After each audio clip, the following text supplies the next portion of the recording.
नमस्कार बंधुरा पेटुक बांगालिर रान्नाघरे आपनादेरके स्वागत जानाई। एकटू एकटू करे आमादेर एई छोटो परिबारटा अनेकटाई बड़ होच्छे। आजके आमी परिबारेर सकल सदस्यदेर सुस्थता कामना करे एई भिडियोटी शुरू करलाम। लोटे माछ आमरा अनेक भावेई बानिये खेयेछि, तबे आजके आमी एखाने पातुरी करे आपनादेर देखाच्छि। रेसिपिटी सत्यि भीषण असाधारण हय। चलुन तबे शुरू करी। आमी एखाने 1 किलो परिमाणे लोटे माछ निये नियेछि। भालोभावे केटे धुए परिष्कार करे नियेछि। रेसिपिटी आमी सहजभावे आपनादेरके करे देखाते चेष्टा करेछि जाते घरे सबाई अल्प उपकरणे तैरी करे निते पारेन। एखाने आमी 1.5 टेबिल चामच आदा रसुन बाटा व्यवहार करे दिएछि। तारपरे दिए दिलाम नुन, हलुद गुঁড়ো, दिए दिচ্ছি जिरे गुঁড়ো, लाल लंका गुঁড়ো एवं काश्मीरी लंका गुঁড়ো।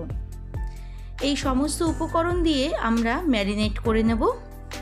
আর দিয়ে দিচ্ছি এখানে দুটো মিডিয়াম সাইজের পেঁয়াজ কুচি, একটা বড় টমেটো কুচি আর ওপর থেকে দিয়ে দেব কাঁচা সরষের তেল।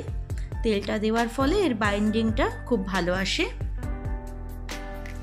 এবার ভালো করে মশলার সাথে মাছগুলো মিশিয়ে নেব।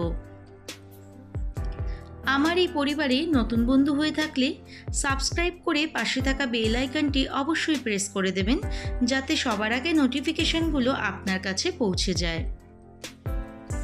মাছে মশলাটা মাখানো হয়ে গেছে। এবার 10 মিনিট রেস্টিং টাইমে দিয়ে দেব। এবার চলুন রান্নার দিকে। আমি এখানে একটা তাওয়া বসিয়ে নিয়েছি। এবার কলা পাতাটা একটু হালকা করে সেঁকে নিচ্ছি। কলা পাতাটা দুপিঠটাই হালকা করে আমরা সেঁকে নেব। আমার কাছে যেহেতু কলা পাতা ছোট ছিল তাই আমাকে দুটো ভাঁজ করে দিতে হয়েছে। আপনাদের কাছে বড় থাকলে তাহলে বেশ সুবিধে হবে। আমি এখানে একটু মোটা করে কলা পাতাটা দিয়ে দিয়েছি। এবার এর মধ্যে দিয়ে দেব মাছটা। মাছটা চারিদিকে সুন্দর করে সাজিয়ে দিয়ে দেব।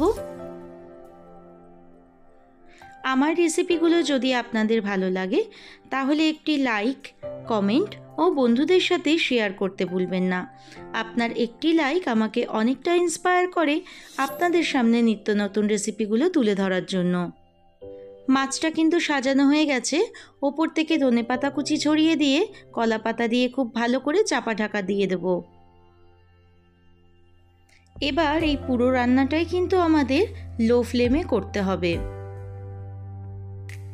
লো ফ্লেমে 15 মিনিট রাখার পরে পাতাটা তুলে দেখে নিচ্ছি মাছটা আমাদের কতটা তৈরি হয়েছে।